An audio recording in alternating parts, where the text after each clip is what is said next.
देखिए आज अपन अध्याय 6 पढ़ेंगे, लेकिन उससे पहले अपनी एक जो धारा छूट गई थी शास्त्री की धारा 20 वो पढ़ेंगे। RTI act 2005। देखिए पहले धारा 20 के बारे में पढ़ेंगे जो छूट गई थी कल, धारा 20।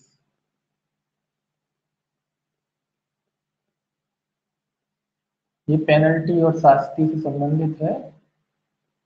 तो जब आपको सूचना जो आपने मांगी थी निश्चित समय में नहीं दी जाती है, तो जो भी सक्षम प्राधिकारी हैं उनको कितनी सजा से या कितनी शास्ति से, सजा नहीं शास्ति से, जुर्माने से दंडित किया जाएगा। तो यहाँ शास्ति है धारा 20 में। अगर आपने जो सूचना प्राप्त करना चाहिए थी वो निश्चित समय के भीतर नहीं मिलती तो किस हिसाब से उसके ऊपर पेनल्टी लगाई जाएगी।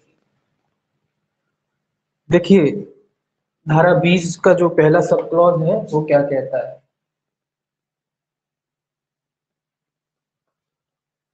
देखिए ये कहता है पहला, जहां किसी शिकायत या अपील का विनिश्चय करते समय यथा स्थिति, जैसी भी स्थिति हो, केंद्रीय सूचना आयोग या राज्य सूचना आयोग की यह राय है कि यथा स्थिति केंद्रीय लोक सूचना अधिकारी या राज्य लोक सूचना अधिकारी ने किसी युक्तियुक्त कारण के बिना सूचना के लिए कोई आवेदन प्राप्त करने से इनकार किया है, या धारा 7 की उपधारा 1 के अधीन विनिर्दिष्ट समय के भीतर सूचना नहीं दी है, या असद्भावना पूर्वक सूचना के लिए अनुरोध से इनकार किया है, या जानबूझकर गलत, अपूर्ण या भ्रामक सूचना दी है, या उस सूचना को नष्ट कर दिया है जो अनुरोध का विषय थी, या किसी रीति से सूचना देने में बाधा डाली है, तो वह ऐसे प्रत्येक दिन के लिए जब तक आवेदन प्राप्त किया जाता है या सूचना दी जाती है 250 रुपए की शास्ति अधिरोपित करेगा। तथापि ऐसी शास्ति की कुल रकम 25,000 रुपए से अधिक नहीं होगी। तो ये क्या कह रहा है, कितनी शास्ति लगाई जाएगी। पहला तो ये कह रहा है कि जब केंद्रीय सूचना आयोग, कौन लगाएगा शास्ति,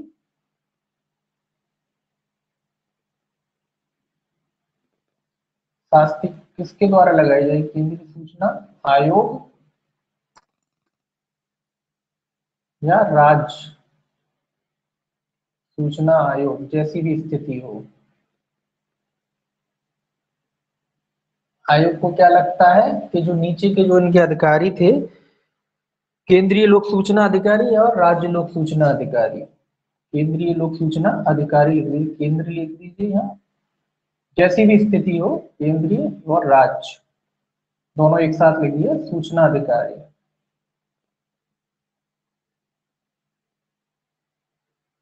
इसको इतना ही लिख दिया, केंद्रीय सूचना अधिकारी या राज्य लोक सूचना अधिकारी, जैसी भी स्थिति हो, उन्होंने आपको क्या किया है, जो निश्चित समय सीमा थी, पहला तो ये कि निश्चित समय सीमा के भीतर आपको कोई सूचना उपलब्ध नहीं कराई है, चाहे वो अपील में ही क्यों ना हो। हाँ, तो निश्चित समय सीमा के भीतर आपको कोई सूचना उपलब्ध नहीं कराई है ना, समय सीमा के भीतर, ये जो समय सीमा थी उसके भीतर आपको कोई सूचना उपलब्ध नहीं कराई, या क्या किया है इन्होंने, गलत सूचना उपलब्ध कराई आपको, गलत या भ्रामक, या क्या किया इन्होंने, इन्होंने नष्ट ही कर दी, जो सूचना आपने मांगी थी उसको इन्होंने क्या कर दिया, नष्ट कर दिया, या क्या किया इन्होंने, मना कर दिया सूचना देने से, मना कर दिया,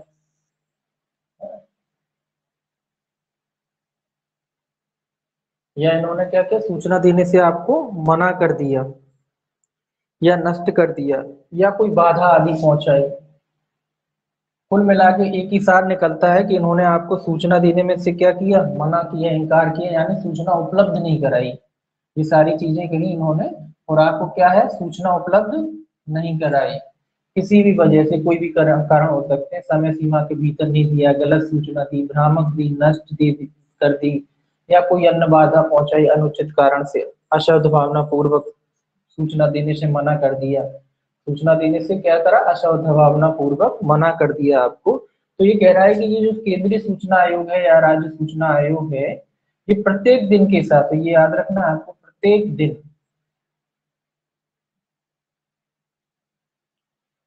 प्रत्येक दिन के हिसाब से कितना फाइन लगा सकता है, 250 रुपए। ये याद रखना है कि प्रत्येक दिन के हिसाब से कितना फाइन लगा सकता है, जब तब से आपने सूचना मांगी थी उस तारीख से प्रत्येक दिन जितनी भी देर होती पर डे के हिसाब से जोड़ा जाएगा, 250 प्लस 250 करके। लेकिन वो अधिकतम अवधि अधिकतम रकम कितनी होगी ये लिखा है, अधिकतम रकम जो है 25,000 रुपए से अधिक नहीं होगी। अधिकतम रकम कितनी, ये जो 250 रुपए की बात कह रहा है, ये अधिकतम कितना होगा, 25 रुपए के लिए अपन ये बना देते हैं। तो 25,000 से अधिक की रकम नहीं होगी। 2,500 मतलब 250 करते जाएंगे, जितने भी दिन हो ऐसे आप जोड़ते जाएंगे, लेकिन किसी भी हालत में इनका जो टोटल आएगा वो 25,000 से अधिक नहीं होना चाहिए। तो जुर्माने की जो रकम है या कह लीजिए शास्ति की जो रकम है अधिकतम कितनी है, 25,000। तो दो तरीके से क्वेश्चन आ सकता है। पहला तो सेक्शन वाइज आता ही है कि किस धारा में शास्त्रियों का उपबंध किया गया है, धारा 20 में शास्त्रियों का उपबंध किया गया है। शास्त्री कौन लगाता है, केंद्रीय सूचना आयोग और राज्य सूचना आयोग के द्वारा लगाई जाएगी। किन पे लगाई जाएगी, केंद्रीय या राज्य सूचना अधिकारी है, अगर सही समय पर सूचना उपलब्ध नहीं कराते हैं तो इन पर ये लगाई जाएगी शास्त्री। और जो शास्त्री लगाई जाएगी प्रत्येक दिन, कितने दिन, प्रत्येक दिन के हिसाब से, तो दिन बाई दिन ये पूछा जाता है कि न्यूनतम शास्त्री एक दिन के हिसाब से कितनी लगाई जा सकती है, एक दिन में 250 रुपए। जो अधिकतम पूछा जा रहा है कि अधिकतम शास्त्री जो है कितनी लगाई जा सकती है, 25,000 रुपए। तो इस तरीके से ये क्वेश्चन आ सकता है ना। तो पहला सेक्शन वाइज आ सकता है, शास्त्री वाइज भी आ सकता है कि प्रत्येक दिन के हिसाब से कितनी लगाई जाएगी शास्त्री, 250 रुपए लगाई जाएगी। और जो अधिकतम कितनी हो सकती है, 25,000 रुपए तक हो सकती है। तो अधिकतम रकम यानी किसी भी जो केंद्रीय या राज्य सूचना अधिकारी है उस पर अधिकतम 25,000 रुपए की शास्त्री लगाई जा सकती है, इससे ज्यादा नहीं होगी। तो ये अधिकतम मैक्सिमम लिमिट है शास्त्री लगाने की। ठीक है, परंतु भी दिया है इसमें, परंतु यथास्थिति केंद्रीय लोक सूचना अधिकारी या राज्य सूचना अधिकारी को उस पर कोई शास्त्री निरूपित किए जाने के पूर्व सुनवाई का युक्तियुक्त अवसर दिया जाएगा। ये आप जानते ही हैं, युक्तियुक्त अवसर,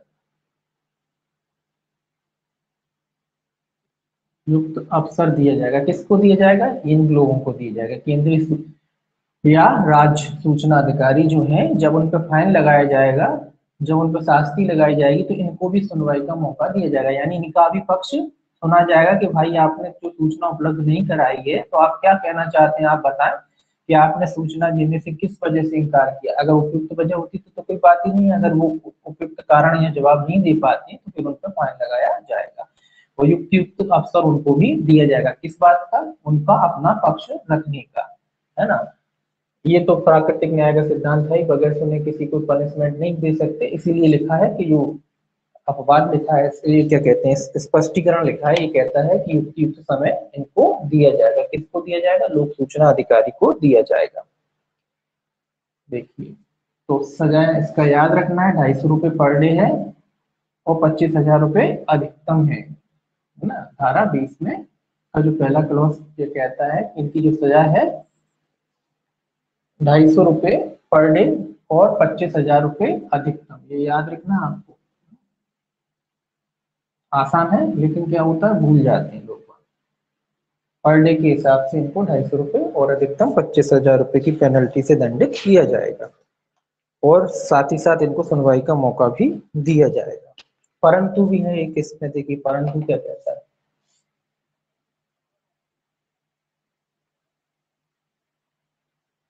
परंतु कहता है यह और कि यह साबित करने का भार कि उसने युक्तियुक्त रूप से और तत्परता पूर्वक कार्य किया है यथास्थिति केंद्रीय लोक सूचना अधिकारी या राज्य सूचना अधिकारी पर होगा। तो ये कह रहे हैं जब कारण बताने की बात आ गई तो कारण बताया ही जाएगा। स्पष्टीकरण कहता है कि इन लोगों को, जो लोग केंद्रीय या राज्य लोक सूचना अधिकारी हैं, वो कारण बताएंगे कि सूचना उन्होंने क्यों उपलब्ध नहीं कराई है ना, और कारण बताने का मौका दिया जाएगा।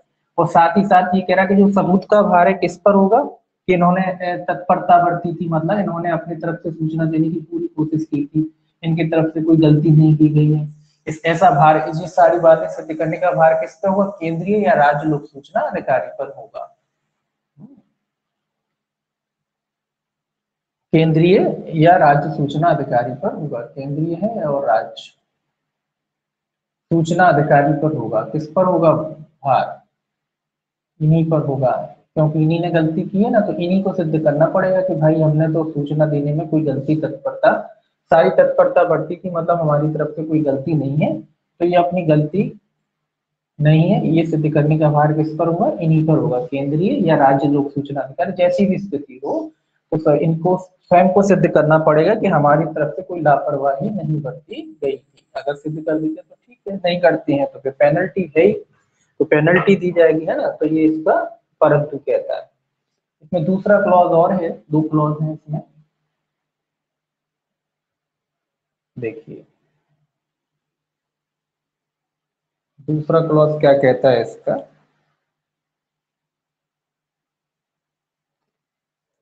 दूसरा क्लॉज कहता है जहां किसी शिकायत या अपील का विनिश्चय करते समय यथास्थिति केंद्रीय सूचना आयोग या राज्य सूचना आयोग की है राय है कि यथास्थिति केंद्रीय लोक सूचना अधिकारी या राज्य लोक सूचना अधिकारी किसी युक्तियुक्त कारण के बिना और लगातार सूचना के लिए कोई आवेदन प्राप्त करने में असफल रहा है, उसने धारा 7 की उपधारा 1 के अधीन विनिर्दिष्ट समय के भीतर सूचना नहीं दी है या असद्भावना पूर्वक सूचना के लिए अनुरोध से इनकार किया गया है या जानबूझकर गलत, अपूर्ण या भ्रामक सूचना दी है या ऐसी सूचना नष्ट कर दिया है जो अनुरोध का विषय थी या किसी रीति से सूचना देने में बाधा डाली है, वहां वह यथास्थिति ऐसे केंद्रीय लोक सूचना अधिकारी या राज्य लोक सूचना अधिकारी के विरुद्ध उसे लागू सेवा नियमों के अधीन अनुशासित कार्रवाई के लिए सिफारिश करेगा। तो ये क्या, ये दूसरा एक पॉइंट आ गया।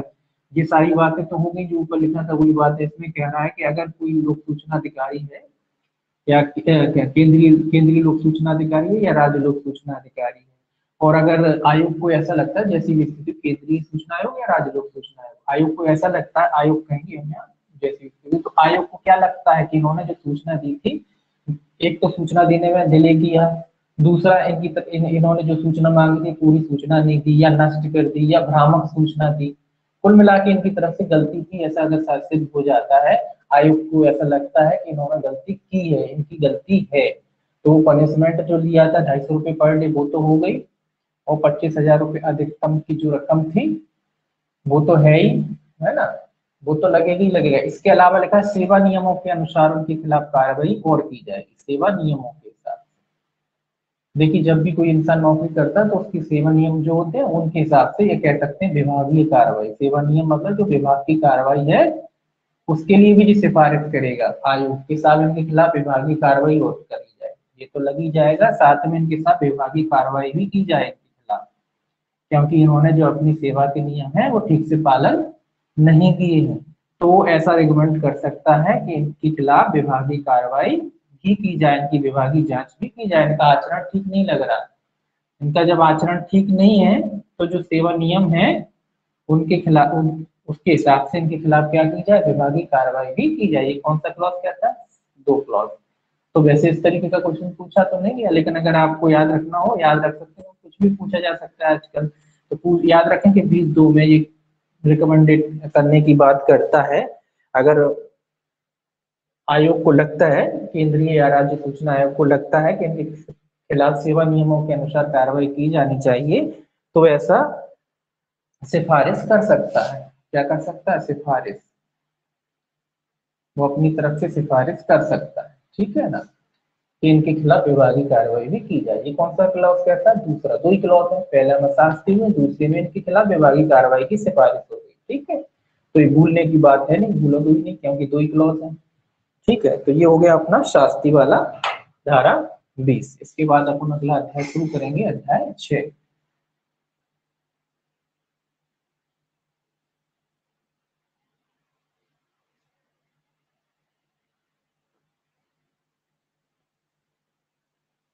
देखिए अध्याय 6 शुरू करेंगे। अध्याय 6 सिंपल है, ज्यादा कुछ है नहीं उसमें अध्याय 6 में, लेकिन अपन इसको पढ़ते हैं। क्या है, प्रक्रिया, प्रक्रिया का तो आप जानते हैं, जो बकचा कुचा होता है ना वो सब लास्ट में डाल देते हैं, जो एक्ट का कुछ बच जाता है, छूट जाता है, तो जो लास्ट में बचता है वो प्रक्रिया नाम से एक अध्याय बनाया जाता है, उसमें सब डाल देते हैं, जो बच गया, जो छूट गया, जो भूल गए एक्ट बनाते समय। तो जो बचा कुचा है मटेरियल वो लास्ट में रहता है, तो जो बचा कुचा मटेरियल है लास्ट में, या कॉमन से जो नियम होते हैं वो रहते हैं। तो देखिए पहला है कि सद्भावना पूर्वक, इसमें सेक्शन ही पर्याप्त है, सद्भावना पूर्वक है इसमें।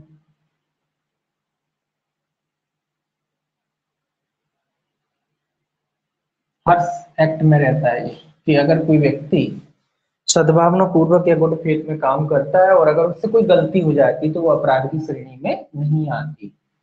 है ना। तो ये सद्भावना पूर्वक धारा 21 में दिया गया, इसको पढ़ लेते हैं। इसमें लगा कोई वाद अभियोजन या अन्य विधिक कार्रवाई किसी भी ऐसी बात के बारे में जो इस अधिनियम या उसके अधीन बनाए गए किसी नियमों के अधीन सद्भावना पूर्वक की गई है या की जाने के लिए आशय से किसी व्यक्ति के विरुद्ध ना होगी। तो ये कहता है कि अगर कोई व्यक्ति गुड फेथ में अगर कोई काम करता है, सद्भावना पूर्वक कोई काम करता है और ऐसे काम करते समय उससे भले ही कोई गलती हो जाती, तो उसके लिए उसका वाद मतलब उसका इस अगर वो गुड फेथ में काम करता है और उससे कोई गलती वगैरह हो जाती तो उसके लिए कोई वाद या विचारण नहीं किया जाएगा। वाद या विचारण किसी न्यायालय में नहीं किया जाएगा, वाद या विचारण नहीं किया जाएगा, वाद या विचारण उसका नहीं किया जाएगा, है ना।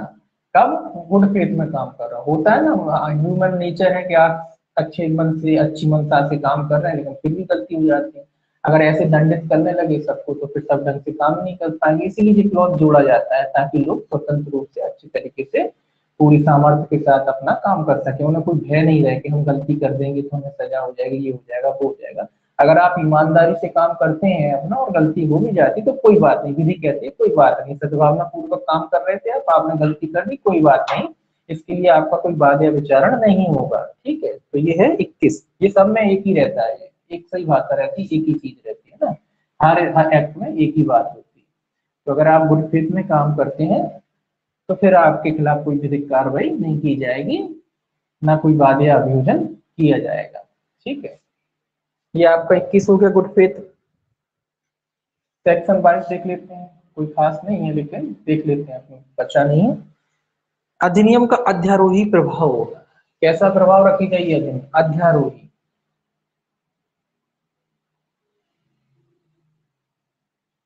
अध्यारोही का क्या अर्थ होता है पहले पढ़ लें फिर देखते हैं। देखिए ये क्या कहता है, इस अधिनियम के उपबंधों शासकीय गुप्तवाद अधिनियम 1923 और तत्समय प्रबद्ध किसी अन्य विधि में या इस अधिनियम से अन्यथा किसी विधि के आधार पर प्रभाव रखने वाली किसी लिखित से उसे असंगत किसी बात के होते हुए भी प्रभावी होंगे। ये क्या कह रहा है, कौन कौन से पहले तो अध्यारोही, अध्यारोही का अर्थ क्या है? ये जो अध्यारोही का अर्थ है कि ये जो अधिनियम है सूचना का अधिकार, ये किसी अन्य अधिनियम पर अन्य अधिनियम को ओवरक्रॉस नहीं करेगा या उस पर मतलब, एक मिनट, ओवर ये क्या कह रहा है, अध्यारोही का मतलब उसके अतिरिक्त होगा, अतिरिक्त होगा ये कह रहा है, उसका जो अधिनियम है जो उसके क्या होगा, अतिरिक्त होगा, जो भी अधिनियम होता है उसके अतिरिक्त। ये क्या होता है जब दो अधिनियम होते हैं और उसके ये कह रहा है, पहला तो ये लिखा है इन्होंने शासकीय गुप्तवाद अधिनियम, शासकीय ये अधिनियम है गुप्तवाद अधिनियम, ये कौन सा अधिनियम है? 1923 का, 1923 का अधिनियम शासकीय गुप्तवाद अधिनियम। और या अन्य कोई, ये लिखा कह रहा है कि अन्य कोई विधि में या अधिनियम में से अन्यथा किसी विधि के आधार पर प्रभाव रखने वाली किसी लिखित में उसे असंगत किसी बात के होते हुए प्रभावी होंगे। अगर असंगत प्रभाव है इसमें तो क्या हो गया, असंगत, मतलब इन अधिनियमों में है या अन्य कोई जो अधिनियम लागू है उसमें कोई ऐसी बात है जो असंगत है, अन्य कोई बात है जो असंगत है, तो किस अधिनियम के प्रोविजन लागू होंगे? इस अधिनियम यानी आरटीआई एक्ट के अधिनियम के प्रोविजन लागू होंगे, उन पर ये क्या करेंगे, प्रभाव डालें। आरटीआई एक्ट के प्रोविजन लागू होंगे, आरटीआई एक्ट के प्रोविजन लागू होंगे। ये कह रहा है कि अगर अन्य अधिनियमों में कोई बात असंगत होती है, गलत होती है, मतलब दोनों में तालमेल नहीं बैठ रहा है, कहने का मतलब ये कुछ ये कह रहा है कि साहब देना नहीं चाहिए, वो ये कह रहा है देना चाहिए। बात ये आ गई कि सूचना की बात आ गई, ये गुप्त बात अधिनियम ना, ये कह रहा है कि साहब सूचना देने से बिल्कुल मना करता है ये अधिनियम, और यही अधिनियम कहता है आरटीआई की नहीं वो सूचना उपलब्ध करानी चाहिए, तो फिर किसके प्रोविजन लागू होंगे? फिर इसके प्रोविजन लागू होंगे। ये कहता है कि जो धारा 22 क्या कह रही है, फिर आरटीआई एक्ट के प्रोविजन लागू होंगे, यानी इसके जो प्रभाव है उस पर लागू होंगे, जो अधिनियम है उस पर ये अधिनियम के प्रभाव क्या होंगे, लागू होंगे। किसके? आरटीआई एक्ट के, आरटीआई एक्ट के प्रोविजन लागू होंगे। ये हो या अन्य कोई अधिनियम हो उस पर ये अधिनियम लागू होंगे, प्रभावी होंगे। तो कुल मिला के ये देख लीजिए कि उस पर प्राथमिकता दी जाएगी, किस पे प्राथमिकता दी जाएगी? अन्य अधिनियमों पे आरटीआई एक्ट को प्राथमिकता दी जाएगी, उसमें जो बात लिखी है उसका पालन पहले किया जाएगा। अगर वो असंगत भी हैं तो आरटीआई एक्ट को क्या दी जाएगी, प्राथमिकता दी जाएगी, उसमें जो बातें लिखी हैं उसका फॉलो किया जाएगा। अगर उन अधिनियमों में कहता है कि नहीं दी जाएगी और ये कहता है कि साहब दी जाएगी, तो फिर किसकी बात मानी जाएगी, दो बातें हुई ना। तो दो बातों में से सबसे पहले आरटीआई एक्ट की बात मानी जाएगी, जो आरटीआई एक्ट में लिखा है उसके हिसाब से। ये हो गया आपका सेक्शन 22। सेक्शन 23 क्या कहता है, न्यायालयों की अधिकारिता का वर्जन। सेक्शन 23 वर्जन है, यानी रोक है। वर्जन मतलब रोक, किसकी रोक है, न्यायालयों की अधिकारिता की।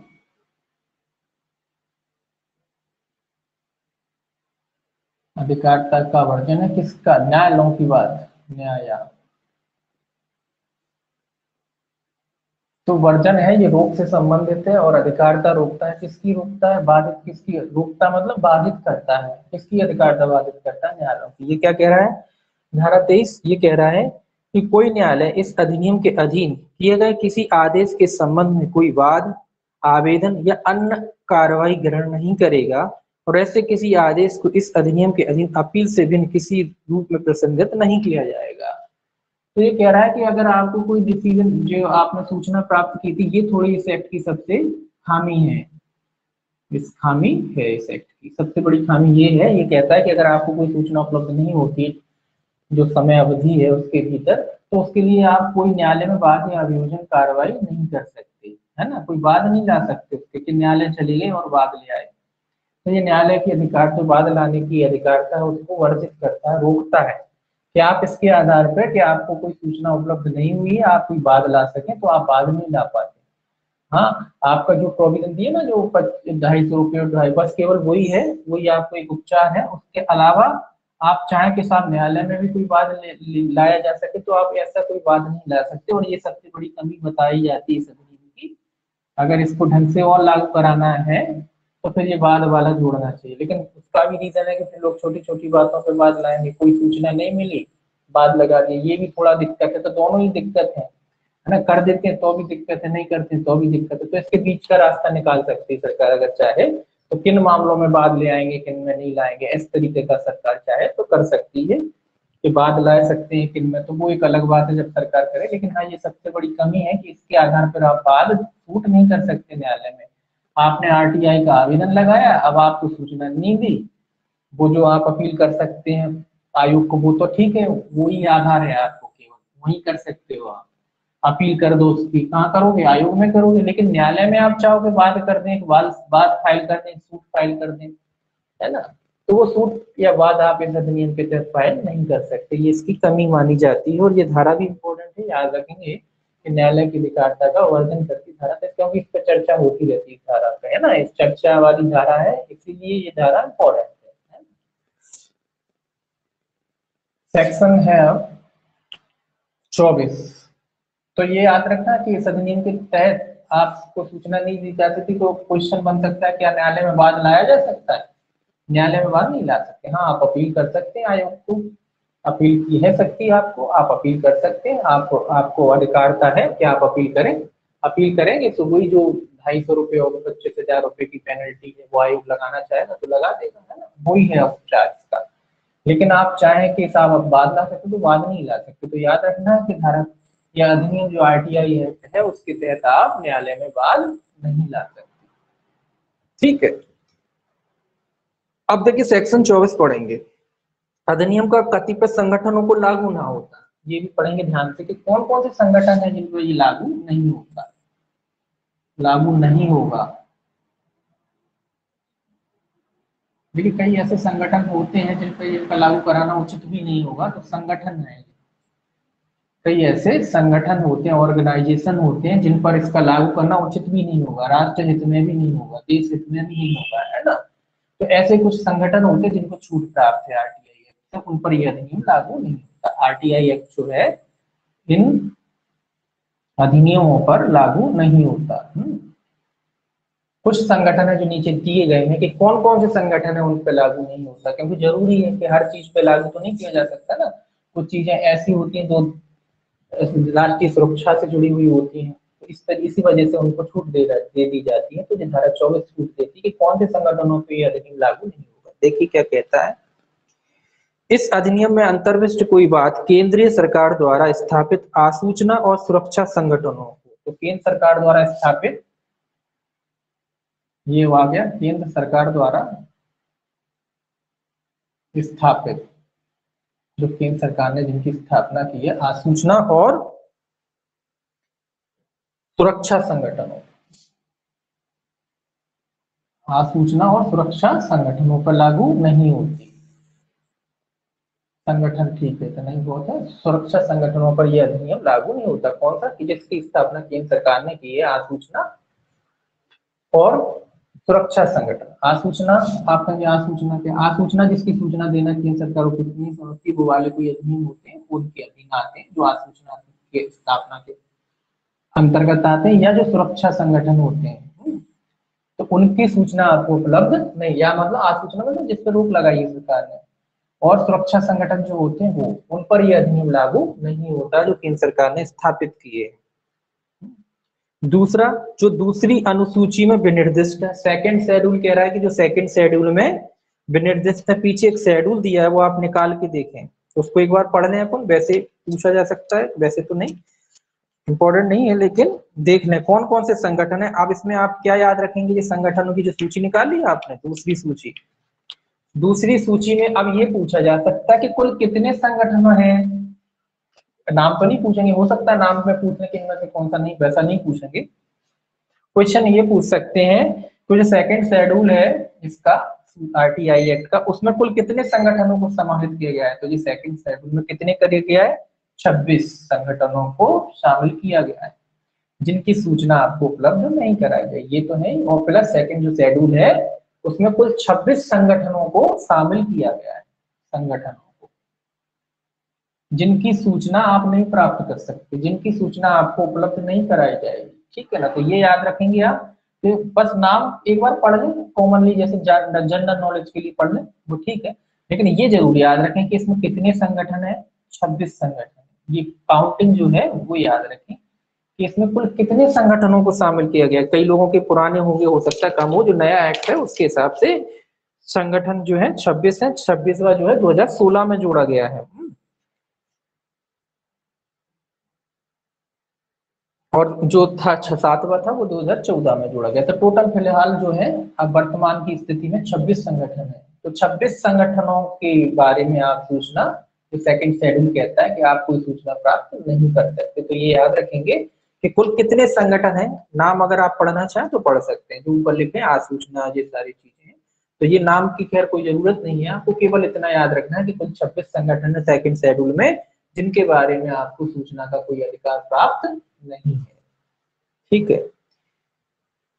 अब देखिए क्या कहता है, या ऐसे संगठनों द्वारा उस सरकार को दी गई किसी सूचना को लागू नहीं होंगे। दोनों ही बातें आ गई, इन 26 संगठनों पे लागू नहीं होते, या इन संगठनों को सरकार ने कोई सूचना दी। किसने दी, सरकार ने, है ना। इन संगठनों के पास कोई सूचना है, या इन संगठनों को सरकार ने सूचना दी है, या इनने सरकार को दी, की बात है। तो जो भी सूचना दी उन पे, दोनों पे ये लागू नहीं होता। सरकार इनको कोई सूचना देती है, ये सरकार को कोई सूचना देती है, तो उन चीजों पे ये अधिनियम लागू नहीं होता, आरटीआई एक्ट लागू नहीं होता। किन संगठनों पे, इन 26 संगठनों पे लागू नहीं होता। तो ये याद रखेंगे, है ना। अब परंतु कहता है, इसका परंतु भी है, परंतु क्या कहता है, तो भी तो ये कहता है, भ्रष्टाचार और मानव अधिकारों के अतिक्रमण के अभिकथनों से संबंधित सूचना इस उपधारा के अधीन उपवर्जित नहीं की जाएगी। ये और एक परंतु मतलब एक तरीके से अपवाद हो गया है कि अगर कोई भ्रष्टाचार हुआ है, अगर ऐसी कोई सूचना जो भ्रष्टाचार से संबंधित है, तो फिर ये जो प्रोटेक्शन है, ये धारा में जो दिया है, जो प्रोटेक्शन है, ये लागू नहीं होगा, फिर इन पे भी लागू नहीं होगा।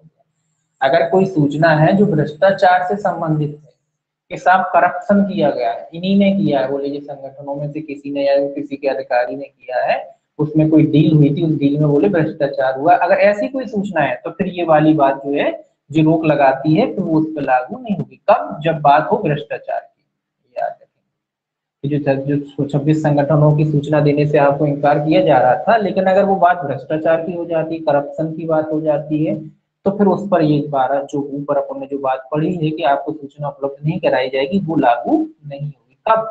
जब बात भ्रष्टाचार की हो, है ना। तो ये परंतु हो गया, अपवाद हो गया एक तरीके से।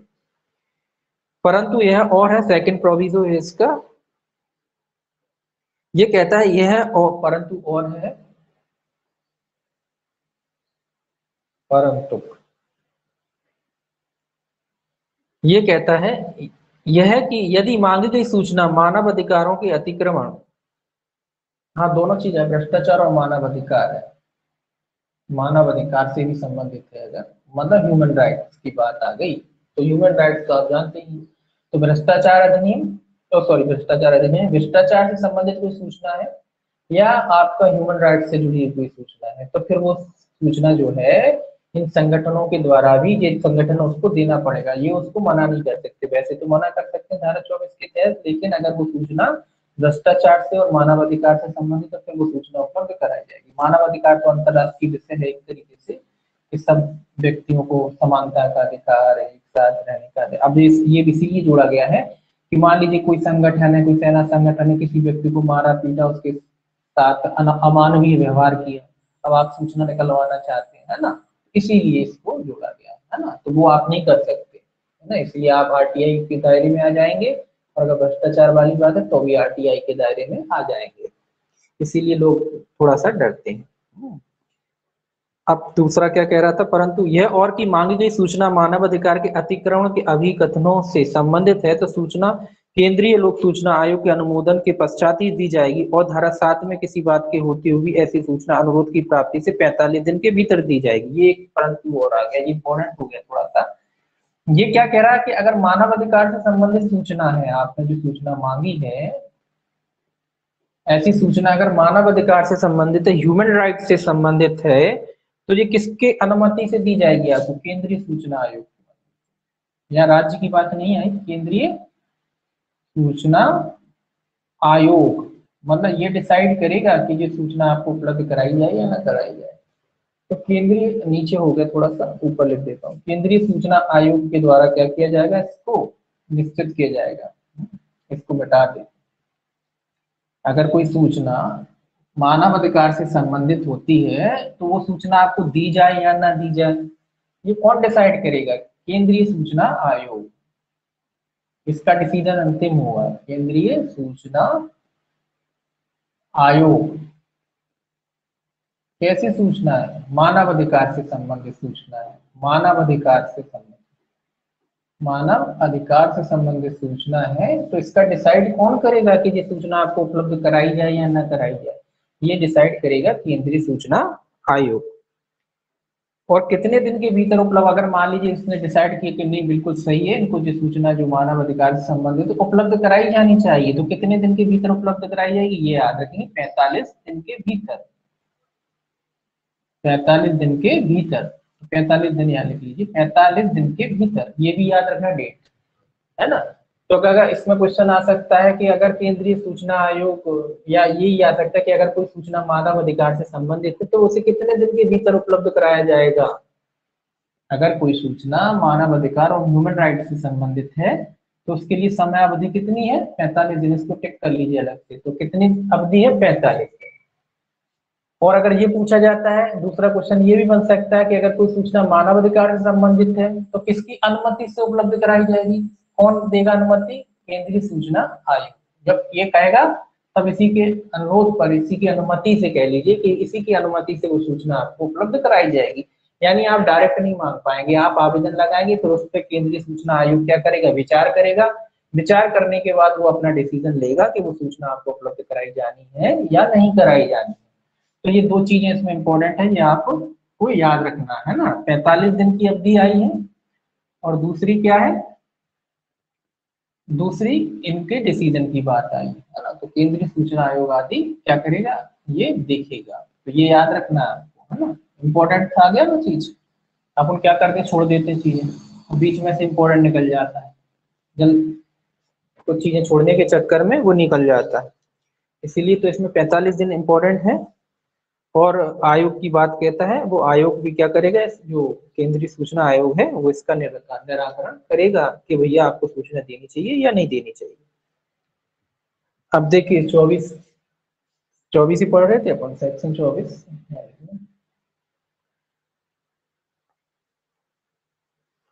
इसका दूसरा क्लॉज, दूसरा क्लॉज क्या कहता है, यहाँ से इसका दूसरा क्लॉज क्या कहता है, दूसरा क्लॉज क्या कहता है, देखिए दूसरा क्लॉज देखिए ये क्या कहता है, केंद्रीय सरकार राजपत्र में किसी अधिसूचना द्वारा अनुसूची का उस सरकार द्वारा स्थापित किसी अन्य आसूचना या सुरक्षा संगठनों को इसमें सम्मिलित करके ये उसमें पहले से विनिर्दिष्ट किसी संगठन का उसमें लोप करके संशोधन कर सकेगी, और ऐसी अधिसूचना के प्रकाशन पर ऐसे संगठन को अनुसूची में यथास्थिति सम्मिलित किया गया या उस पर उसमें लोप किया गया समझा जाएगा। ये तो सिंपल सी बात है कि जो सूची जी की बात कह रहा था, जो सेकंड शेड्यूल था उसकी बात कह रहा है, कि उसमें संशोधन की बात कह रहा है, कि उसमें किसी भी संगठन को जोड़ना है या हटाना है। किसी संगठन को केंद्र सरकार कौन जोड़ेगा, केंद्र, केंद्र याद रखें, कौन जोड़ सकता है, केंद्र जोड़ सकता है। किसी संगठन को उसमें से हटा सकता है, डिलीट कर सकता है, या उसमें किसी संगठन को जोड़ सकता है, और जब जोड़ देता है तो माना जाएगा कि सूची जो है संशोधित हो गई। तो इसमें केवल कुछ खास नहीं, कौन जोड़ता है, केंद्र, केंद्र सरकार जोड़ सकती है, किसी भी संगठन को जोड़ सकती है और हटा सकती है। ठीक है, ये दूसरा है। तीसरा क्लॉज क्या कहता है, देखिए,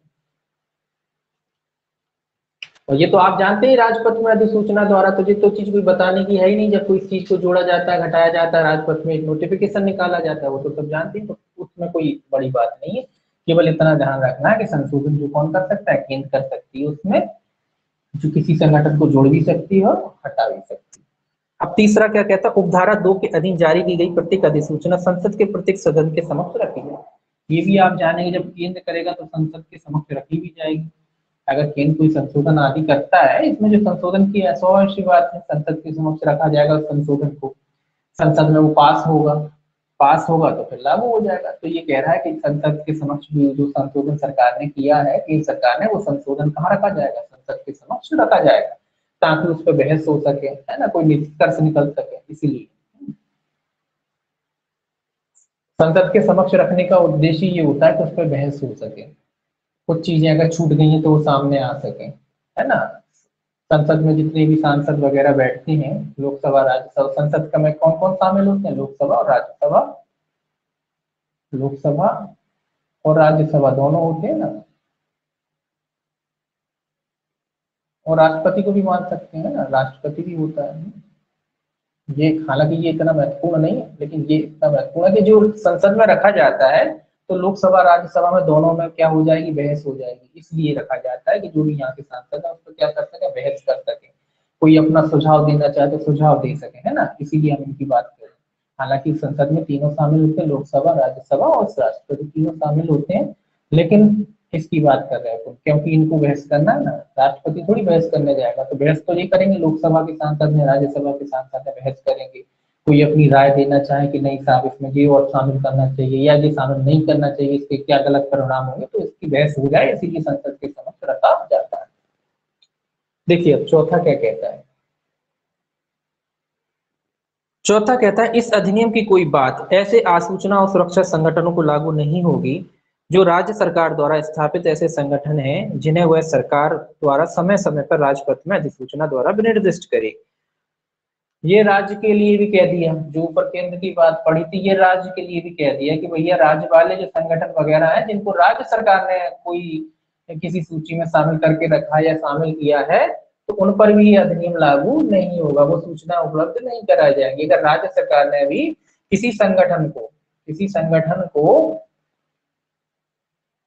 अनुसूची आदि में रखा है या राजपत्र में प्रकाशित, अनुसूची में तो नहीं रखा, राजपत्र में अगर प्रकाशित कर रखा है राज्य सरकार ने किसी संगठन आदि को, नोटिफिकेशन गजट वगैरह निकाल करके किसी गजट में शामिल कर रखा है उसको, तो ऐसे संगठनों पर भी ये धारा लागू नहीं होती, यानी वो सूचना उपलब्ध नहीं कराई जाएगी। लेकिन उसमें भी वही बात आ जाती है कि अगर भ्रष्टाचार और मानव अधिकारों का अतिक्रमण करने से संबंधित है, परंतु कहता है अगर वो राज्य सरकार ने भले ही रखा तो उस पर भी लागू नहीं होता, केंद्र सरकार ने रखा वहां तो लागू होता ही नहीं है। अगर राज्य सरकार ने राजपत्र में अधिसूचना वगैरह निकाल दिए तो ऐसा कोई संगठन को शामिल कर लिया तो उस संगठन पर भी ये सूचना का अधिकार लागू नहीं होता। लेकिन अगर भ्रष्टाचार वाली बात आ जाती है तो सेम यहाँ भी वही बात है कि यहाँ भी लागू हो जाएगा, और मानव अधिकार वाली बात आ जाती है तो फिर ऐसे मामलों में सूचना उपलब्ध कराई जाएगी। इसका अतिक्रमण नहीं कर सकते, ना केंद्र कर सकता है ना राज्य कर सकता है, दोनों इस चीज का, इन दोनों चीजों का अतिक्रमण नहीं करेंगे, है ना, कि भाई चाहे भ्रष्टाचार हो चाहे मानव बोले कोई नहीं मिलेगी, नहीं, ये हमने संगठन लगा दिए बोले अब आप कुछ भी करो बोले हम उनकी सूचना नहीं देंगे, नहीं, अगर भ्रष्टाचार से संबंधित हो, मानव अधिकार से संबंधित है तो चाहे केंद्र हो चाहे राज्य हो, सूचना आपको उपलब्ध करानी पड़ेगी अगर कोई सी भी संगठन हो। परंतु दूसरा है वही 45 दिन की, यहाँ भी सेम अवधि है, तो यहाँ दोनों में कोई कंफ्यूजन नहीं होना चाहिए ना, दोनों में। और अवधि जो सूचना उपलब्ध कराई जाएगी कितने दिन के भीतर उपलब्ध कराई जाएगी, 45 दिन। वहां अब वहां पे केंद्र किसके अनुरोध से उपलब्ध कराई जा रही थी, केंद्रीय सूचना आयोग के अनुरोध से, यहाँ किसके अनुरोध से, राज्य की बात है तो राज्य सूचना आयोग के अनुरोध से। राज्य सूचना आयोग निर्धारित करेगा कि ये सूचना आपको देनी चाहिए कि नहीं देनी चाहिए, कब, जब ह्यूमन राइट्स वाली बात आती है। जब ह्यूमन राइट्स वाली बात आती है तो वहाँ केंद्रीय सूचना आयोग निर्धारित कर रहा था कि ये सूचना आपको उपलब्ध कराई जाए या नहीं कराई जाए। अगर राज्य सूचना आयोग की बात, राज्य की बात आ जाती है तो फिर राज्य सूचना आयोग निर्धारित करेगा, अगर ह्यूमन राइट्स वाली बात है, मानव अधिकार वाली बात है, कि वो सूचना आपको उपलब्ध कराई जाए या ना कराई जाए। लेकिन वो सूचना कितने दिन के भीतर उपलब्ध कराई जाएगी, ये दोनों 45 दिन के भीतर, तो समय अवधि दोनों में सेम। ठीक है, पांचवा देखिए इसका क्या कहता है क्लॉज, उपधारा 4 के अधीन जारी की गई प्रत्येक अधिसूचना राज्य विधानमंडल के समक्ष रखी जाएगी। स्वाभाविक सी बात है, अब जो राज्य का है तो राज्य कहाँ रखेगा, संसद में तो राज्य रख नहीं सकता, राज्य कहाँ रखता है, राज्य विधानमंडल।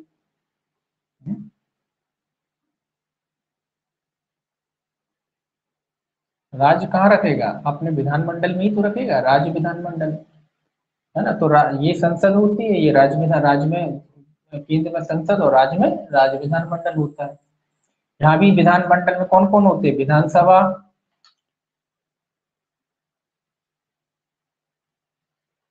प्लस विधान परिषद,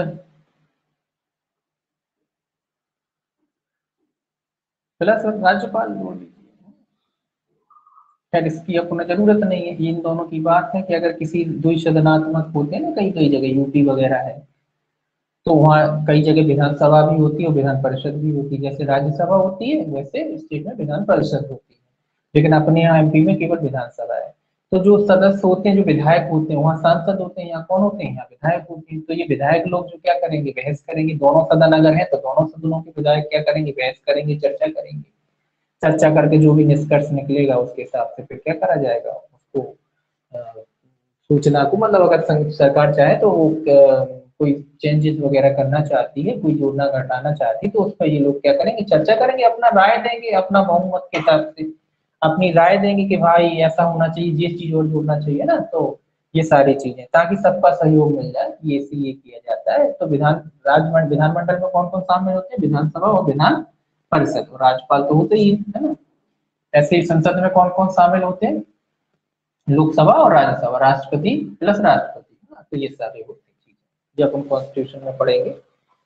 अब देखिए ये वाला जो सेक्शन था कंप्लीट हो गया, इसमें जो अवधि आई 45 दिन की वो आई है, और अनुरोध की बात आई है, या कह दीजिए किसके अनुरोध पर सूचना मानव अधिकार से संबंधित है वो बात आई है ना।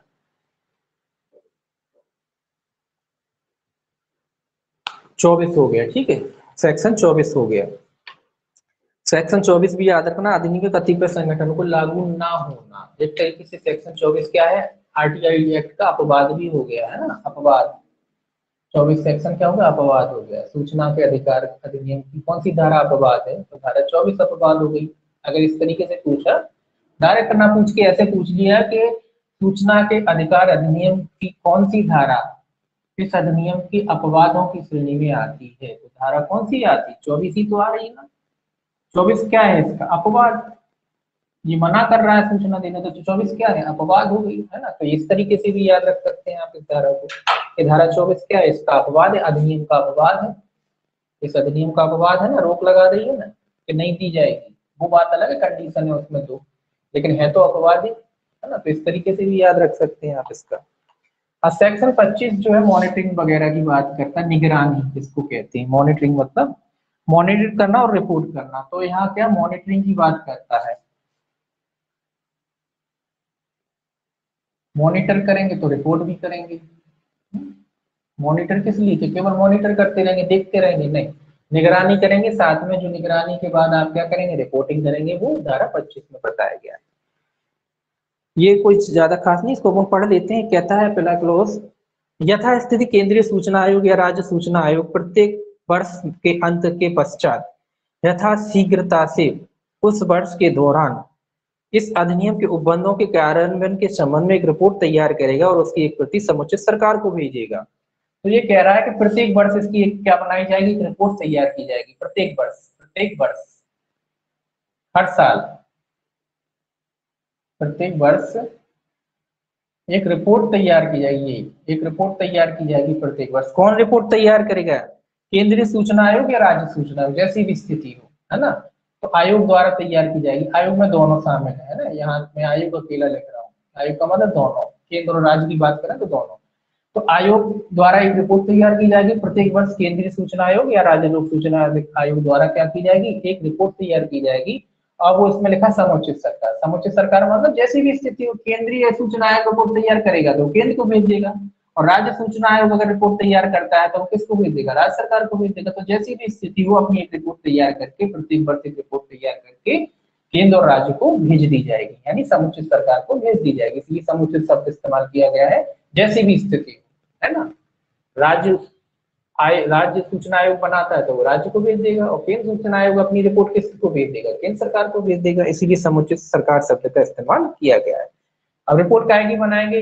रिपोर्ट स्वाभाविक सी बात है, इस अधिनियम को कैसे पालन हुआ, सारी बातों के बारे में रिपोर्ट बनाएंगे। दूसरा देखिए क्या कहता है क्लॉज इसका।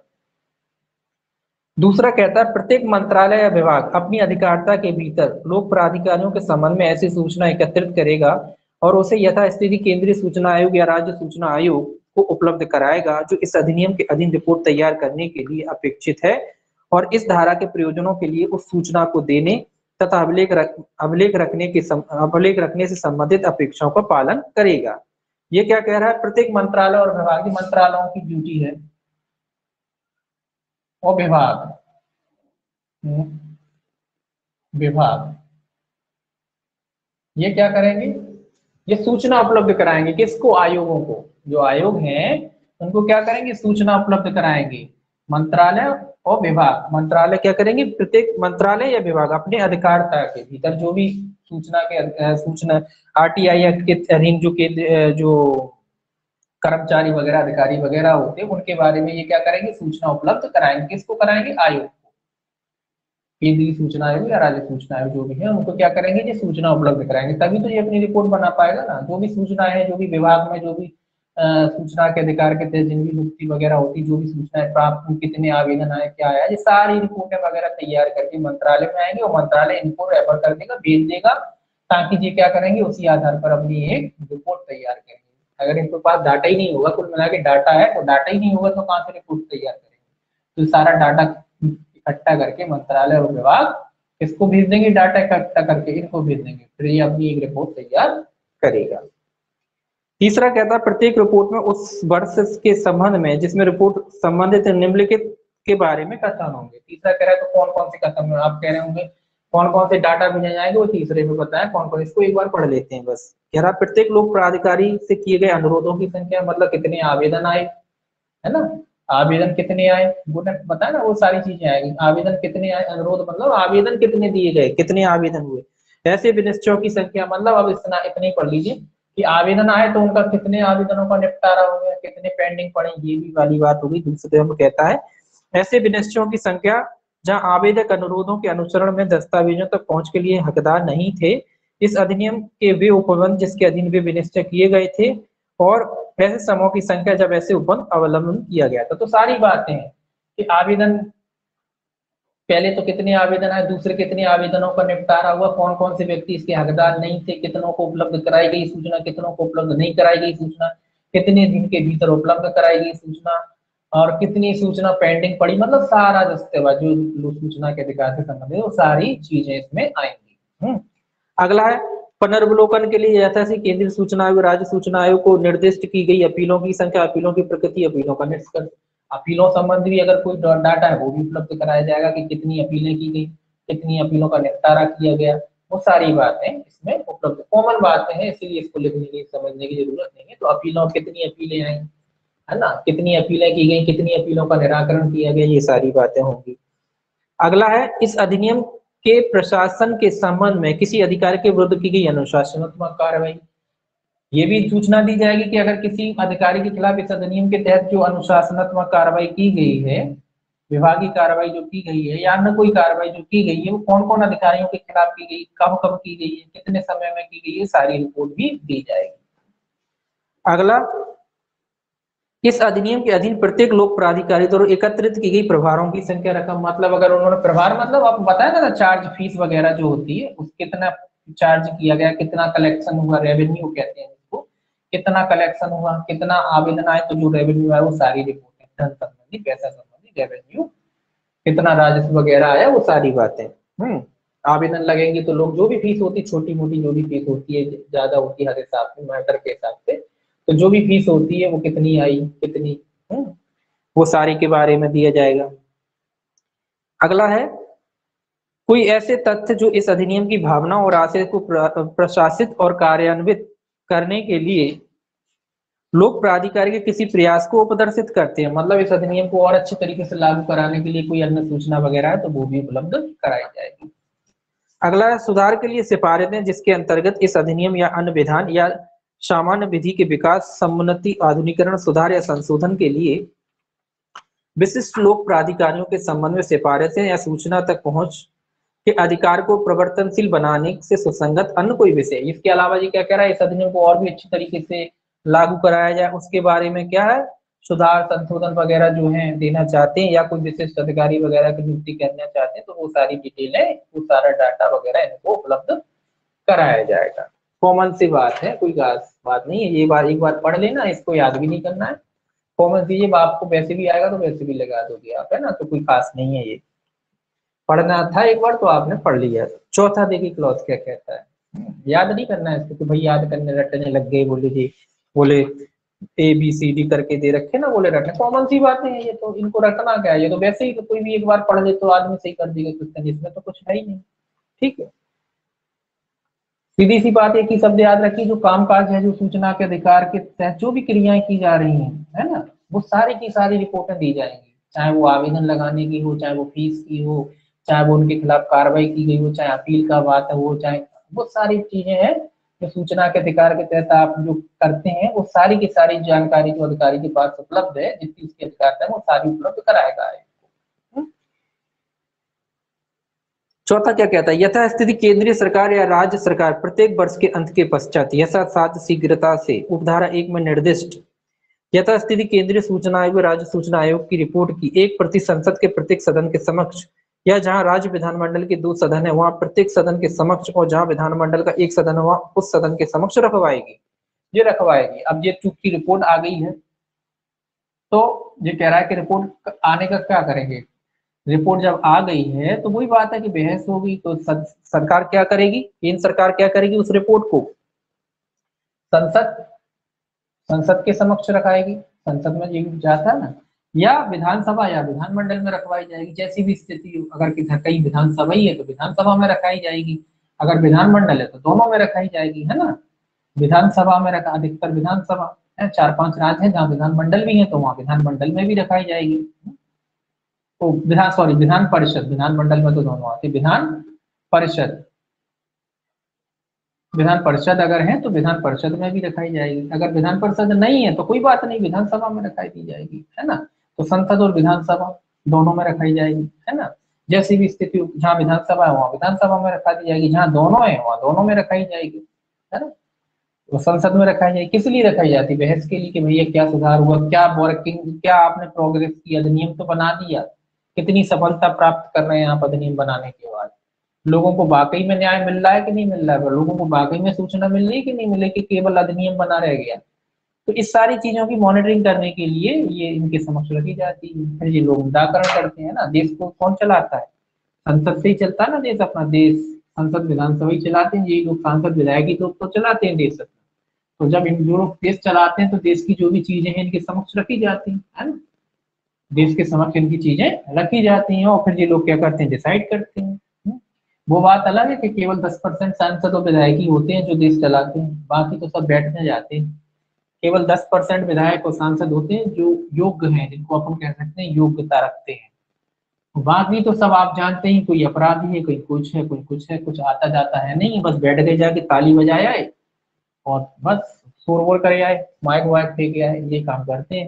केवल 10% ही विधायक और सांसद होते हैं जो देश चला रहे हैं। दोनों मतलब राज्य चला रहे हो 10% विधायक और 10% आपके सांसद चला रहे हैं देश।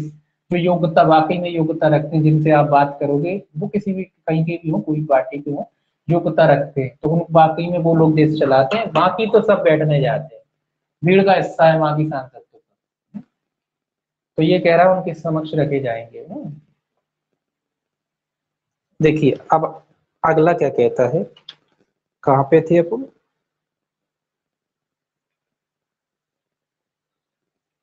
कौन सा पढ़े थे भूल गया मैं।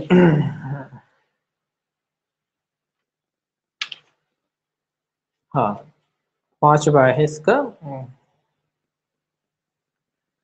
5वां क्लॉज रह गया था इसका। जी कह रहा है यदि केंद्रीय सूचना आयोग या राज्य सूचना आयोग को ऐसा प्रतीत होता है कि इस अधिनियम के अधीन अपने कृत्यों का प्रयोग करने के संबंध में किसी लोक प्राधिकारी की पद्धति इस अधिनियम के उपबंधों या भावनाओं के अनुरूप नहीं है, तो वह अधिकारी को ऐसे उपाय निर्दिष्ट करते हुए जो उसकी राय में ऐसी अनुरूपता को बढ़ाने के लिए किए जाने चाहिए सिफारिश से कर सकेगी।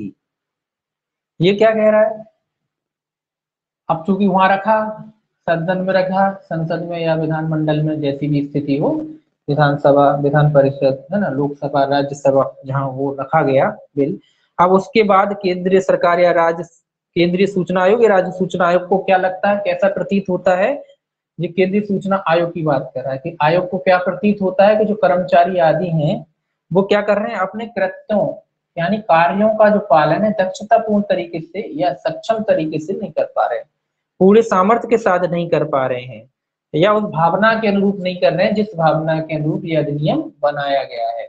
तो ये लोग क्या कर सकते हैं, ये उनको उपाय बताएंगे, विनिर्दिष्ट उपाय करते हुए जो उसकी राय में अनुरूपता को बढ़ाने के लिए किए जाने चाहे सिफारिश से करेंगे। ये कौन करेंगे, सिफारिश करेंगे, काहे की,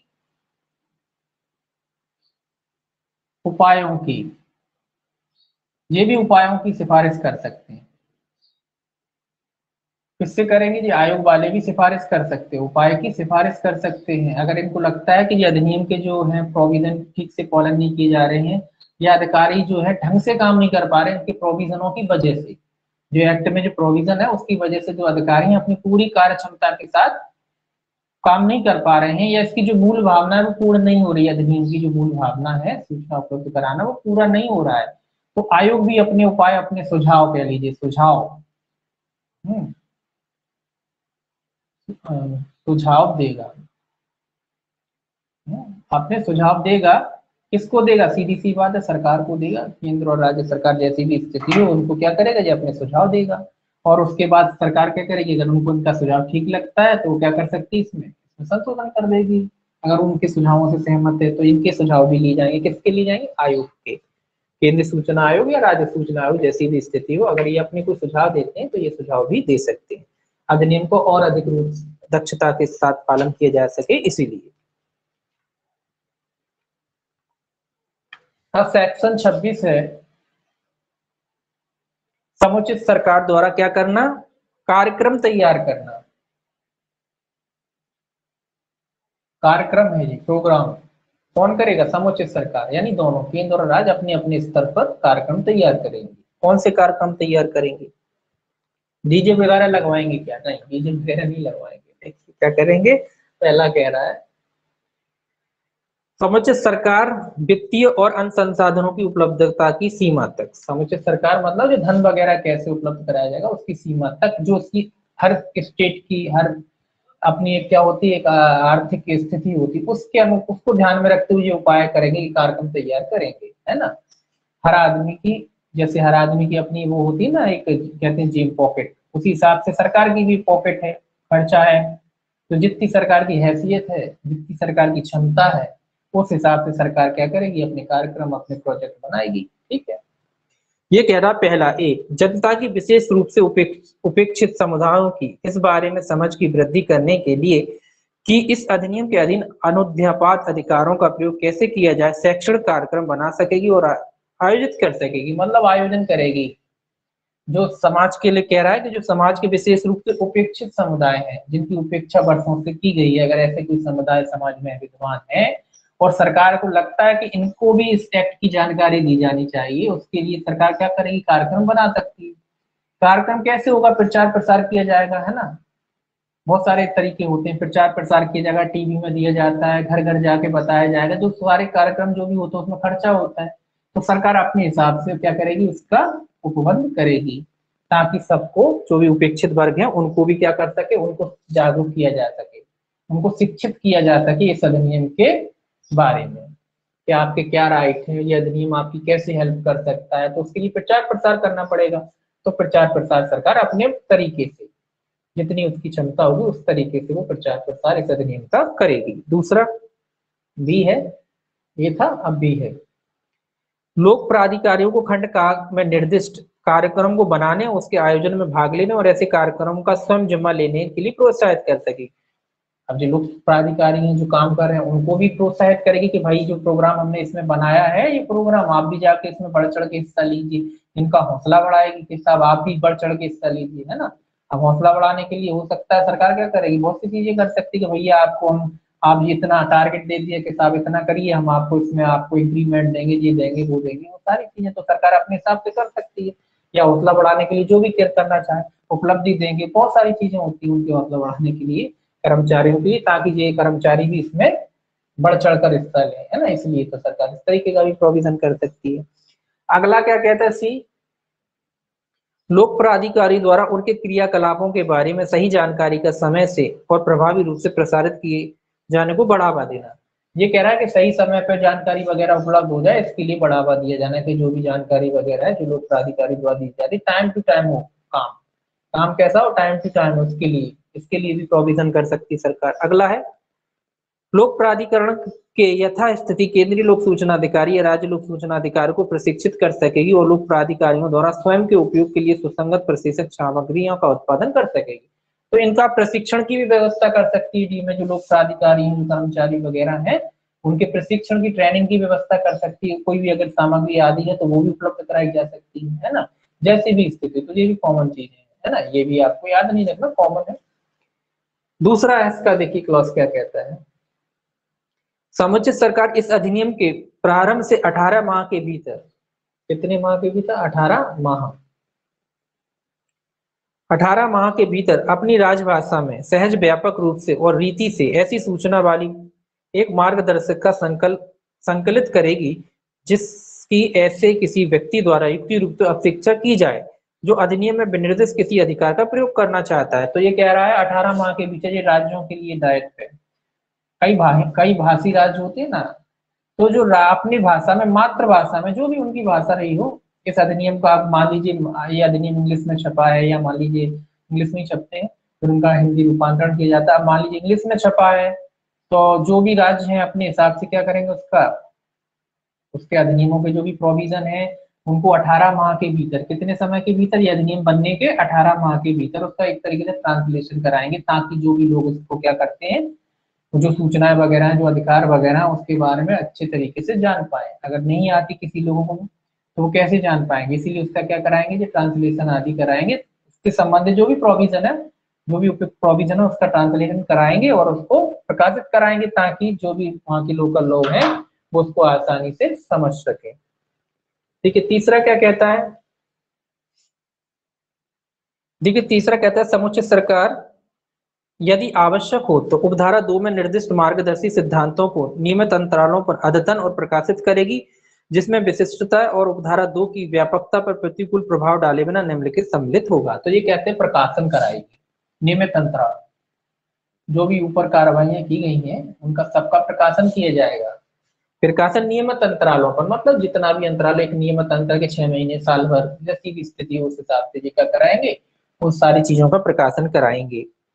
समुचित सरकार मतलब यथास्थिति, जैसी भी स्थिति, केंद्र या राज्य सरकार दोनों। क्या क्या प्रकाशन कराएंगे जी नीचे लिस्ट दे रखी है। इस अधिनियम के उद्देश्य के बारे में प्रकाशन कराया जाएगा। धारा 5 की उपधारा 1 के अधीन नियुक्त प्रत्येक लोक प्राधिकरण के यथास्थिति केंद्रीय लोक सूचना अधिकारी या राज्य लोक सूचना अधिकारी का डाक और गली का पता, फोन, फैक्स और यदि उपलब्ध हो तो उसका इलेक्ट्रॉनिक पता। तो इस अधिनियम का पहले तो उद्देश्य, दूसरा जो अधिकारी कर्मचारी वगैरह होते हैं उनके प्रकाशन, उनके पते वगैरह, फोटो पते वगैरह, है ना, उनका जो भी मोबाइल नंबर वगैरह हो, अगर फोन नंबर वगैरह हो तो उनका प्रकाशन आदि किया जाएगा, है ना। वह रीति और प्रारूप जिसमें यथास्थिति केंद्रीय लोक सूचना अधिकारी या राज्य लोक सूचना अधिकारी की सूचना तक पहुंचकर अनुरोध किया जाएगा। तो किस तरीके से आप करेंगे, फॉर्मेट होता है ना, तो वो फॉर्मेट का भी ये सारे का उसका क्या करेंगे, ये प्रकाशन कराएंगे कि ये फॉर्मेट में चाहिए। आप देखते हैं ना, जब भी कोई फॉर्म भरते हैं तो एक पीछे फॉर्म के नीचे लिखे रहते हैं, वो फॉर्मेट दिए रहते हैं कि इस फॉर्म में चाहिए हमें, जो भी दस्तावेज मांग रहे हैं उन दस्तावेजों के फॉर्मेट दिए रहते हैं नीचे, इन फॉर्मेट। तो ऐसे ही इस अधिनियम में अगर आप आवेदन लगाते हैं तो उसका भी फॉर्मेट होगा, तो उसका भी प्रकाशन आदि करा जाएगा। इस अधिनियम के अधीन लोक प्राधिकरण के यथास्थिति केंद्रीय लोक सूचना अधिकारी या राज्य लोक सूचना अधिकारी से उपलब्ध सहायता और उसके कर्तव्य। तो क्या क्या सहायता और क्या क्या कर्तव्य होंगे उसका भी प्रकार, इसको थोड़ा पढ़ लेते हैं बस, और कोई खास नहीं है। यथास्थिति केंद्रीय सूचना या राज्य लोक सूचना अधिकारी से उपलब्ध सहायता वगैरह उसके बारे में प्रकाशन किया जाएगा। अगला कैसा, इस अधिनियम द्वारा प्रदत्त या अधिरोपित किसी अधिकार या कर्तव्य के संबंध में कोई कार्य करने या कार्य करने इसमें असफल रहने से संबंधित में विधि में उपलब्ध सभी उपाचार जिसके अंतर्गत उपयोग को कोई फाइल करने की रीति, मतलब जो फाइल वगैरह रीति वगैरह आती है अपील आदि करने की, उसके बारे में। धारा 4 के अनुसार अभिलेखों के प्रवर्गों में के स्वैच्छिक प्रकटन के लिए उपबंध करने वाले उपबंध, ये मैं पढ़ रहा हूँ, इनको आपको ज्यादा नहीं पढ़ना, एक बार सुन लीजिए बस थोड़ा सा। अगला है, किसी सूचना तक पहुंच के लिए अनुरोध के संबंध में संदर्भ की जाने वाली फीसों के संबंध में सूचनाएं उपलब्ध कराई जाएंगी, प्रकाशित की जाएंगी, कितनी किस फीस वगैरह होगी। इस अधिनियम के अनुसार किसी सूचना तक पहुंच प्राप्त करने के संबंध में बनाए गए या जारी किए गए कोई अतिरिक्त विनिमय, अगर कोई अतिरिक्त वगैरह चीजें रह जाती है तो उनका भी प्रकाशन वगैरह किया जाएगा। अगला चौथा जो क्लॉज है वो क्या कहता है, वो कहता है समुचित सरकार को यदि आवश्यक हो नियमित अंतरालों पर मार्गदर्शी सिद्धांतों को अद्यतन और प्रकाशित करना चाहिए। मार्गदर्शी सिद्धांतों के बारे में कि किस तरीके से अधिनियम का जो है पालन किया जाएगा, वो कैसे सिद्धांतों के किन सिद्धांतों पर काम किया जाएगा, है ना, दिशा निर्देश वो कहते हैं, जैसे मार्गदर्शी सिद्धांत बनाए जाएंगे तो समुचित सरकार यानी केंद्र या राज्य जो भी सरकार होगी उन सिद्धांतों को भी क्या कर सकती है, समय समय पर प्रकाशित करेगी, बताएगी कि आप इन सिद्धांतों के अनुसार, इस मार्ग के अनुसार क्या करेंगे, उसका पालन करेंगे। तो देखिए सेक्शन 27 क्या कहता है। सेक्शन 27 नहीं पढ़ना कर आपको, केवल सेक्शन याद रखना है। सेक्शन 27 कहता है समुचित सरकार की शक्ति, नियम बनाने की समुचित सरकार की शक्ति। तो नियम कौन बनाएगा, समुचित सरकार, ध्यान ये याद रखना है, कौन बनाता है नियम, समुचित सरकार।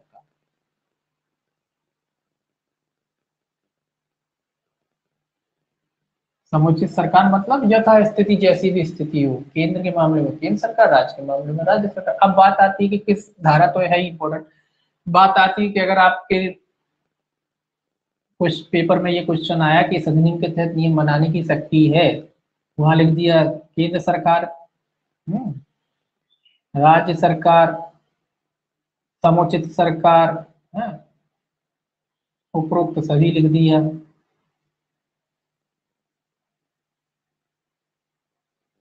सभी लिख दो, सभी लिख दिया। तो कौन सा आंसर आप सही, आप जो अधिनियम का क्या अपने जो पेपर देते हैं उसमें एक्ट की भाषा का, हम जानते हैं कि समझ में ये भी आ रहे हैं ये भी आ रहे हैं, लेकिन इसमें चूंकि जिस शब्द का इस्तेमाल किया गया है इस वजह से अपन इसी को ठीक लगाएंगे, है ना। तो ये भी ध्यान रखना, हालांकि ये भी सही है, अगर देखा जाए तो सभी सही है, बात प्रैक्टिकली तो सभी सही है कि नहीं, ये भी सही है, ये भी सही है, ये भी सही है, लेकिन अधिनियम क्या कह रहा है, समुचित सरकार जिस शब्द का इस्तेमाल कर रहा है इसीलिए हम इसको लगाएंगे। देखा जाए तो दोनों ही सही है, लेकिन अपन ने क्या लगाना, अधिनियम के अनुसार, इसीलिए, है ना। तो कई लोग कहेंगे साहब ये भी सही है, फिर उस पर बहस करें कि नहीं साहब हमारा तो सही है, नहीं सही तो है आपका, लेकिन वो पूछना किस तरीके से चाह रहा है उस हिसाब से सही है, जिस तरीके से उसने पूछा है उस तरीके से सही नहीं है। आपका आंसर तो सही है, आपने जवाब बिल्कुल सही दिया, लेकिन जिस तरीके से उसने पूछा वो नहीं समझ पाए आप कि उसने किस तरीके से पूछा, और इस हिसाब से आपका क्वेश्चन गलत है, ठीक है ना। तो ये याद रखना। तो नियम कौन बना सकता है, समुचित सरकार बना सकती है, जैसी भी स्थिति, इसको नहीं पढ़ेंगे। इसको नहीं पढ़ना, केवल सेक्शन याद रखना। तो नियम कौन बना सकता है? केंद्र सरकार और राज्य सरकार। यहाँ सब शब्द आया समुचित सरकार, तो आप क्या रखेंगे? समुचित सरकार। अब इसमें जो नियम दिए आपने, जो प्रोविजन पीछे पढ़े हैं, उन्हीं के बारे में लिखा है कि वो नियम कौन बनाएगा। जहां राज्य की बात आई है वहां राज्य सरकार बना देगी नियम, और जहां केंद्र की बात आई है वहां केंद्र सरकार नियम बना देगी।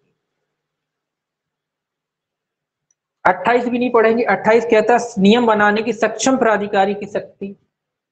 सेक्शन 28 क्या कह रहा है? ये सेक्शन आपको याद रखना है। ये किसकी शक्ति है? सक्षम प्राधिकारी की। जो भी सक्षम हो प्राधिकारी, वो भी नियम बना सकता है इस अधिनियम के तहत। लेकिन कौन से नियम बनाएगा वो अगर आप पढ़ना चाहें तो पढ़ सकते हैं। धारा 4 की उपधारा 4 का नियम के बारे में बना सकता है, धारा 6 के बारे में बना सकता है, उपधारा 1 के बारे में बना सकता है, 7 की उपधारा 1 के बारे में बना सकता है। फीस के संबंधित जो है, फीस वगैरह, उनके संबंध में जो फीस वगैरह है उनसे संबंधित ये नियम बना सकते हैं। तो बस अब आप कहोगे कि ये सक्षम प्राधिकारी भी नहीं, तो फीस तो भैया आ रही बात है ना, तो इसलिए ये लोग बना सकते हैं। फीस कितनी ली जाएगी, कितने वो होगा, तो इसके बारे में ये नियम बना सकते हैं, इसीलिए उनको दी गई है शक्ति, है ना। तो सक्षम प्राधिकारी कहाँ नियम बनाएंगे? धारा 28 में। सेक्शन याद रखना है। 29 कहता है नियमों का रखा जाना। कहाँ रखा जाएगा नियम? सीधी सी बात है, नियम कहाँ रखे जाएंगे? इसको भी नहीं पढ़ना आपको ना। नियम 29 क्या कहता है? नियमों को पहले भी पढ़ चुके हैं, तो नियम रखे जाना, नियमों का।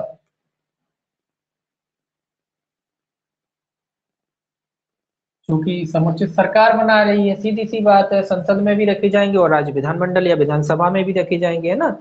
राज्य विधानमंडल दो ही जगह रखे जाएंगे। केंद्र सरकार बनाएगी तो संसद में रखेगी, और राज्य सरकार बनाएगी तो विधानमंडल में रखेगी।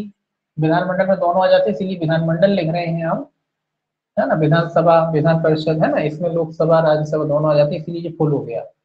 तो जैसी भी स्थिति हो, जिसने नियम बनाया वही रखेगा ना। सरकार, राज्य सरकार यहाँ थोड़ी रखेगी कि केंद्र में संसद में रखे और संसद वाले विधानमंडल में रखे, ऐसा तो नहीं होगा ना। तो जो जहाँ नियम बनाएगा वो वहीं रखेगा, अपने सदनों में रखेगा। सांसद बनाएंगे तो संसद में रखेंगे, और विधायक बनाएंगे तो अपने विधानमंडल में रखेंगे। ठीक है, नियमों को।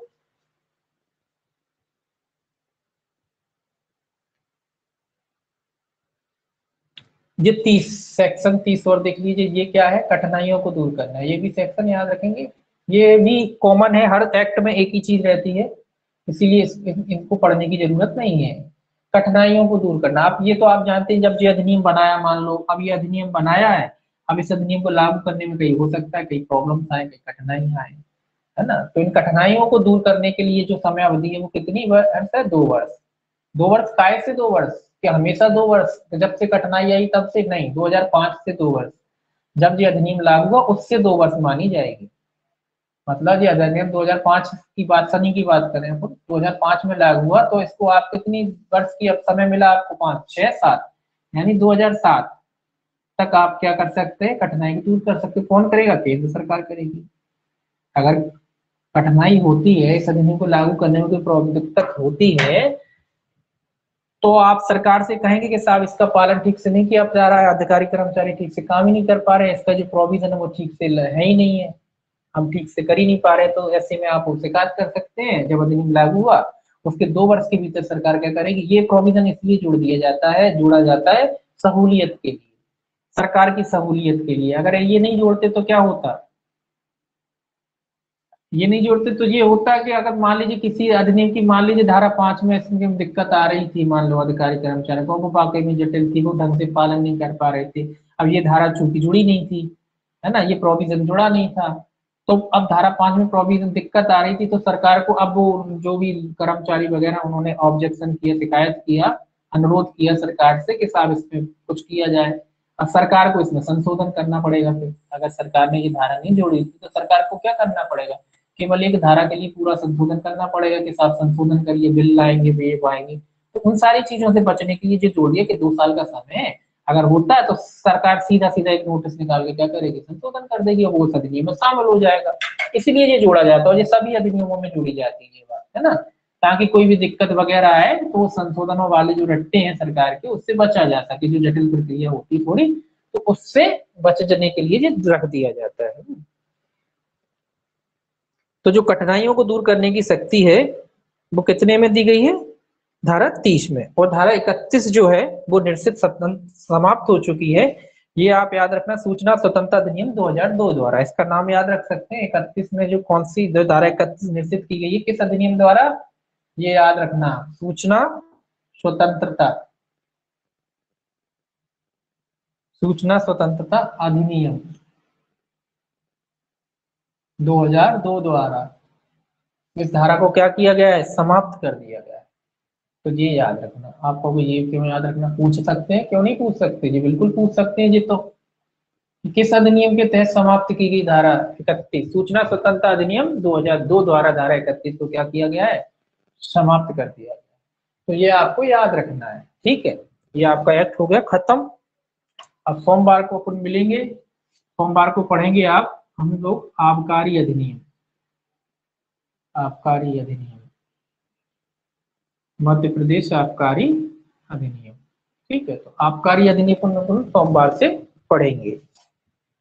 काफी टाइम हो गया, अब सोमवार को मिलेंगे, ये वाला बैच होगा सोमवार को, ठीक है।